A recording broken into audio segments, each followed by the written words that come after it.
Hello there everyone. This video will explore a deeper concept within the subject of simulation that we've been discussing recently. We already know that simulations are recreations of human circumstance held within the mind, where we exercise our information sets, validate strongly identified ideas, and regulate our emotional response to past memory. The most important thing about simulations, however, is that there is always more than meets the eye. The outer veneer that the simulation comes in, the setting and the actors present, are always concealing a hidden undercurrent that powers them. And this undercurrent often associates to past memories that have been imprinted into our nervous system throughout our life. By studying our simulations closely, we can, through introspection, trace their images back to deep memories that associate to its contents. And it's these original root memories that are going to be the focus of this video. One thing that I should have mentioned earlier about simulations is where the material comes from.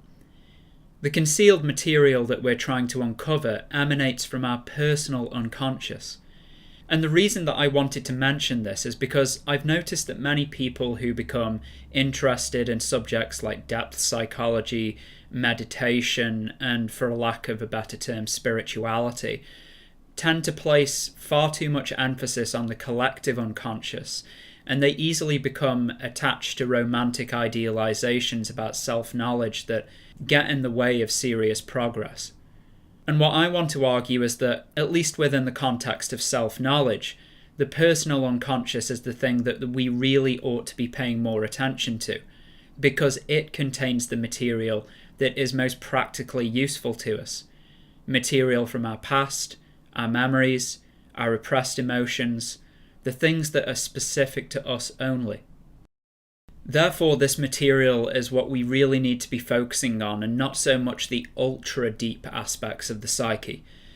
This side of the unconscious is fascinating, of course, for many reasons, but it simply doesn't offer anything to us here because its expression is more universal, and it doesn't relate directly to the personal ways that life has affected us. The psyche is like a massive mansion of many rooms, some possessed with hidden doors that lead to even more rooms, each decorated with the paintings of our personal and collective memories. The real focus in this area of self-knowledge needs to be directed to those paintings that speak to us the most personally, because they tell a story that can reveal how we came to be the way that we are. A long-term exploration of these memory images gives the mind the information that it can relate back to itself, and that effect releases us from the ignorance that keeps us locked into stifling patterns of behaviour that we've been enmeshed in for years. So with that being said, I now want to turn our attention to the emotional undercurrents that reside beneath our simulations, and see how they associate to our deep memories. When we simulate, we begin by assessing what's going on in the scene and what actors are present. This could be a simulation about a disagreement that we have with somebody that we know. We become animated by something that they said, and so we conjure up a simulation and imagine what we would like to say to them. This is always the first assessment. What is going on, who is present, and what is being said to whom? With that figured out, we can then go a bit deeper and explore our relationship to the figures themselves. We can do this by studying the emotional associations in the language that we use to talk to these figures. Are we being excitable? Are we being aggressive? Are we irritated? Or are we attracted to them in some way? This assessment will award our mind with the context as to why we selected the image of these figures in the first place. If we invoke the image of a friend that has irritated us, then an exploration of this irritation might lead to the discovery of where it leads to in our personal history.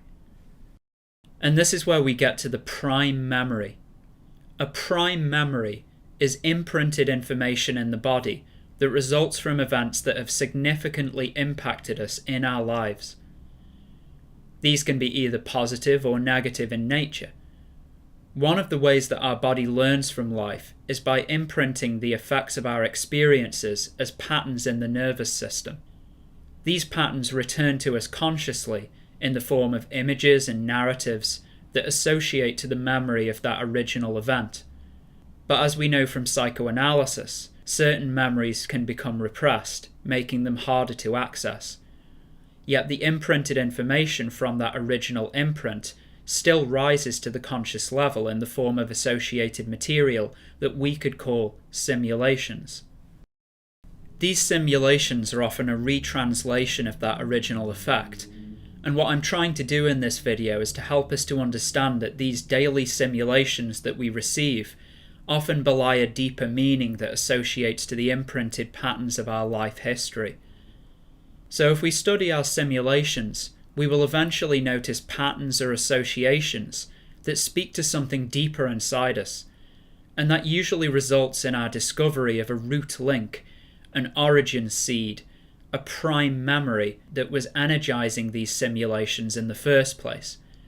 We might also notice that the figures in the simulation, such as our friend who we had a disagreement with, had nothing to do with the original event in our lives that caused an imprint, but because there is something about them that speaks to that original pang of memory, our mind fashions their image as the association to that memory. If we take a common example that might help us to understand this a bit better, if we are bullied during our school years, these events will undoubtedly cause us a great deal of stress.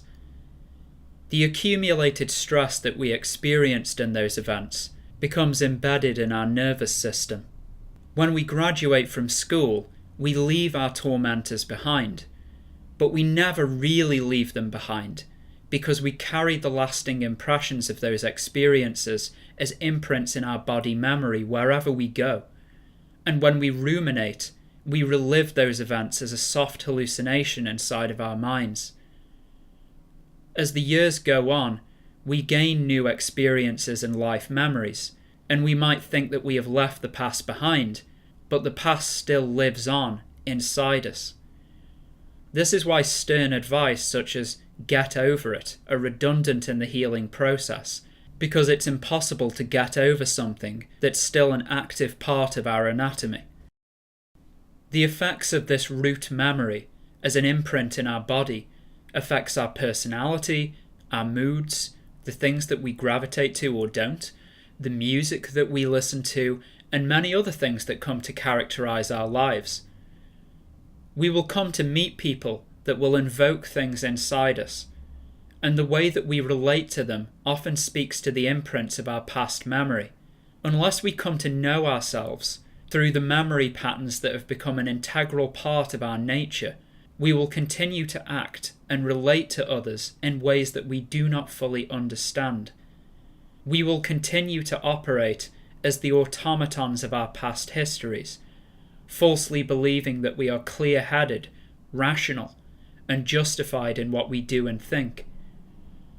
This consequence reminds me of a quote by Joseph Campbell regarding the fates in Greek mythology. "The fates lead him who will.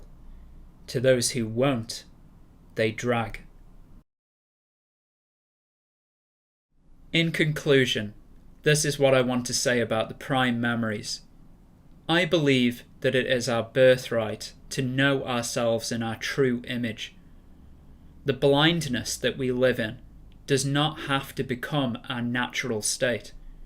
We already know from the thousands of accounts of those who have studied their own mind and life history that when deep information about the past is turned over to our consciousness, it causes a catalyzing effect that reduces stress, improves clarity of thought, and diminishes our anxiety around other people. This is because I believe that this simulated material is part of the psyche's self-maintenance approach. The unconscious psyche turns over material that it intends us to process and reconcile with, but because we don't see it in this way, the material is merely entertained casually and dismissed back into the unconscious. If we don't attend to the information consciously, it simply loops around through the systems of the psyche endlessly. Then we wonder why we are stuck in a rut, why we have always felt a certain way about things, why the same styles of thought replay over and over again in the mind. It is simply this way because we have made it this way. We have imprisoned ourselves in the traps that we have laid, and we are being given the opportunities to escape them daily. Why do you always find yourself in the same rooms in the mansion? Because you haven't walked out of this one. This is why I said in a previous video that simulations are a goldmine of untapped potential. Simulation analysis dismisses at once all the expensive gimmicks and halfway houses towards self-knowledge that have arisen in the West over the last several decades. We don't need pointless books on esoteric power fantasies.